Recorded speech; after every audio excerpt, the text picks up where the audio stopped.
L'écho de l'inexprimé. Pourquoi sa reddition n'est pas une requête, mais une inévitabilité. Imaginez vous réveiller un jour face à une vérité glaçante. Tout ce qu'on vous a appris sur le désir, sur la connexion, sur l'essence même de l'intimité, est un mensonge.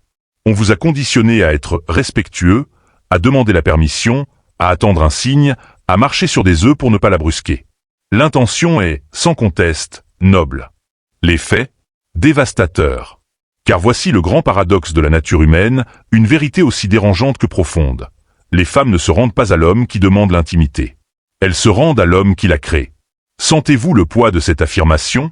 Le léger tremblement qu'elle envoie à travers l'édifice de la sagesse conventionnelle? Elle ne veut pas être convaincue, elle veut être guidée. Elle désire un homme dont la présence n'est pas une supplique, mais une attraction gravitationnelle, une force indéniable qui ne ressemble pas à de la pression, ni à de la mendicité, mais à une pure et magnifique inévitabilité. Pendant des générations, nous avons confondu le désir avec une fin désespérée, le pouvoir avec une affirmation manifeste. Mais si le vrai pouvoir résidait non pas dans l'acte de prendre, mais dans l'art de cultiver un espace où le don devient sa plus profonde impulsion? Et si le non que vous craignez n'était qu'un reflet de votre propre besoin caché d'approbation, une supplique désespérée de validation qui éteint l'étincelle même que vous cherchez à allumer? Considérez l'homme moderne, sincère et bien intentionné, qui croit qu'en cherchant un consentement explicite pour chaque toucher, chaque escalade, il honore son autonomie. Pourtant, à quelle fréquence cette adhésion méticuleuse à la logique étouffe-t-elle le courant émotionnel même qui circule entre deux âmes? Le désir authentique s'épanouit-il dans un tribunal de permission, ou dans le désert sauvage et indomptable de la compréhension tacite? Et si les actes d'intimité les plus profonds ne se produisaient pas à la demande des mots, mais dans le langage silencieux de l'énergie, de la présence et d'une possession de soi profonde et inébranlable? Et si, une fois que vous aurez vraiment compris cela, vous n'aurez plus jamais à demander quoi que ce soit, car elle vous offrira tout volontiers, à bout de souffle, désespérément? Ceci n'est pas une simple tactique, une astuce superficielle à déployer. C'est un éveil psychologique, un profond réétalonnage de votre compréhension de la connexion humaine. Et en entrant dans cette vérité, vous êtes sur le point de goûter ce que le vrai pouvoir ressent. L'art d'éveiller le désir, au-delà du mot parlé. Vous ne demandez pas l'intimité, vous l'éveillez. Au moment où vous exprimez une demande directe, vous avez, à cet instant précis, abandonné votre pouvoir. Ce n'est pas parce que la désirée est mal. C'est parce que le fait de nécessiter son approbation pour agir sur ce désir fait que son corps dit non, même si son cœur voulait dire oui. Voici l'astuce que personne ne vous dit, vous ne demandez pas l'intimité à une femme. Vous créez un espace où sa résistance meurt d'elle-même. Soyons clairs, il ne s'agit pas de manipulation. Il s'agit de leadership émotionnel. Il s'agit de la faire se sentir si en sécurité, si comprise, si subtilement possédée que son corps vous donne la permission avant même ses mots. Vous voulez la toucher, ne commencez pas par vos mains. Commencez par l'air qui l'entoure. Commencez par l'espace que vous créez entre votre énergie et la sienne. Parce que les femmes ne disent pas oui quand on leur demande. Elles disent oui quand elles sont émues. L'homme qui sait cela n'utilise pas les mots comme une requête. Il les utilise comme une invitation teintée de danger. Il dit des choses comme « Je ne veux pas précipiter les choses. Je veux voir si votre énergie correspond à la mienne. » Ou « J'aime la façon dont vous me regardez quand vous essayez de ne pas le montrer. » Voyez la différence? Il ne supplie pas. Il construit la tension. Il lui fait sentir que l'intimité est déjà en train de se produire, subtilement, silencieusement. Et tout ce qui reste, c'est qu'elle s'y abandonne.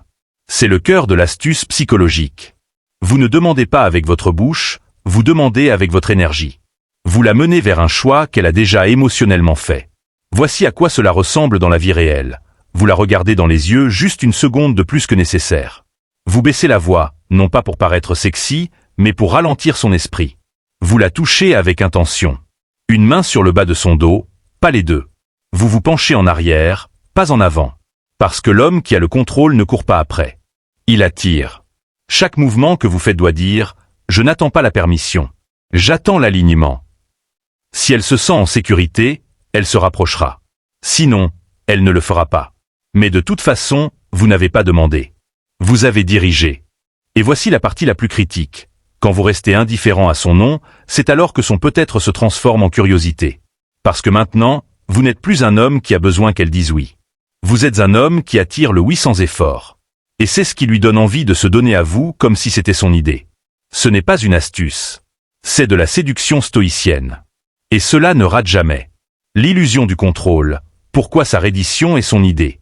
L'objectif ultime n'est pas de la faire dire oui, mais de lui faire croire que c'était son idée depuis le début. Vous voulez qu'elle vous désire? Alors cessez d'essayer de la convaincre.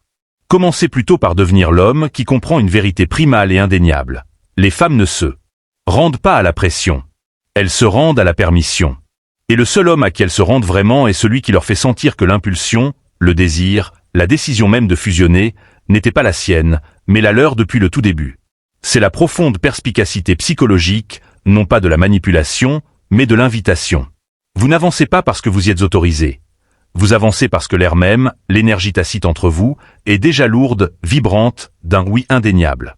Elle aspire à sentir que son désir l'a emporté, comme si elle ne pouvait tout simplement pas l'arrêter, comme si elle, et non vous, était celle qui a volontairement franchi la ligne. Pourquoi? Parce que lorsque cela ressemble à sa propre volonté, à son propre choix exquis, il n'y a aucune culpabilité, aucune honte, aucun besoin de défense, seulement une liberté profonde. Et la liberté, dans sa forme la plus pure, est la porte d'entrée incontestée vers son expression la plus profonde et la plus brute. Considérez l'approche de l'homme moyen face à l'intimité. Il établit un rapport, il flatte, il signale son intérêt, puis il demande. Puis-je t'embrasser? Tu veux rentrer chez moi? Tu aimes ça? Et juste comme ça, il la force dans le royaume froid et calculateur de la logique. Elle est contrainte d'analyser, de peser les conséquences, de décider consciemment si elle devrait.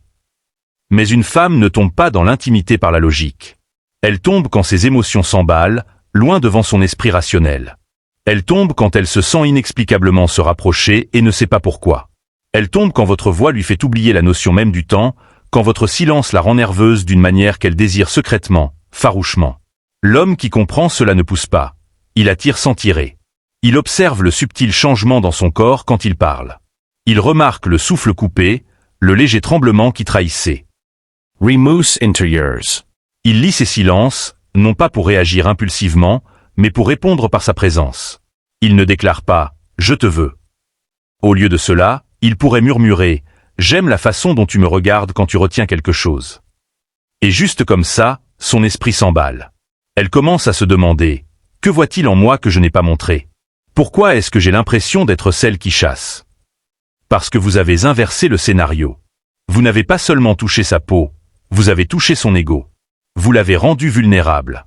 Pas physiquement, mais psychologiquement.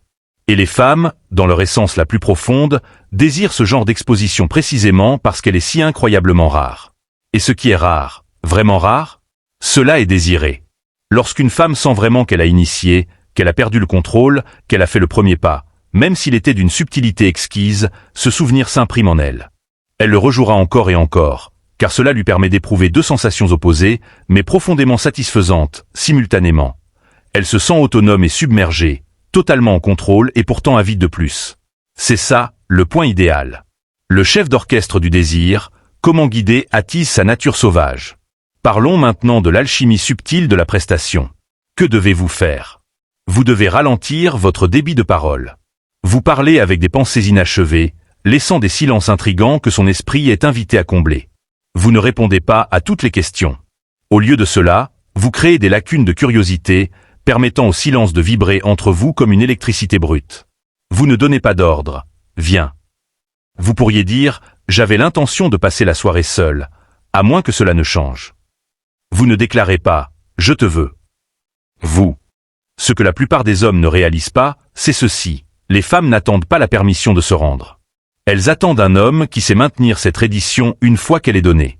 L'homme qui parle lentement, qui bouge avec une intention délibérée, qui contrôle le tempo même du moment comme un maestro dirigeant une symphonie.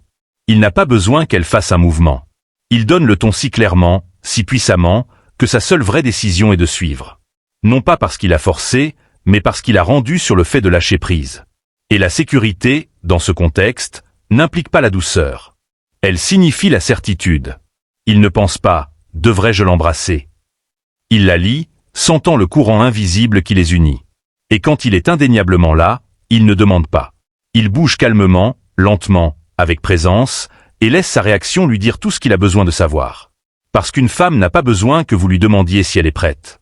Elle a besoin de sentir que vous l'êtes. Lorsque vous guidez le moment, elle peut se détendre. Elle peut éteindre son cerveau, cesser de calculer, cesser de se protéger, cesser de performer. C'est précisément à ce moment-là que sa féminité prend le dessus. C'est à ce moment-là qu'elle devient humide sans comprendre pourquoi.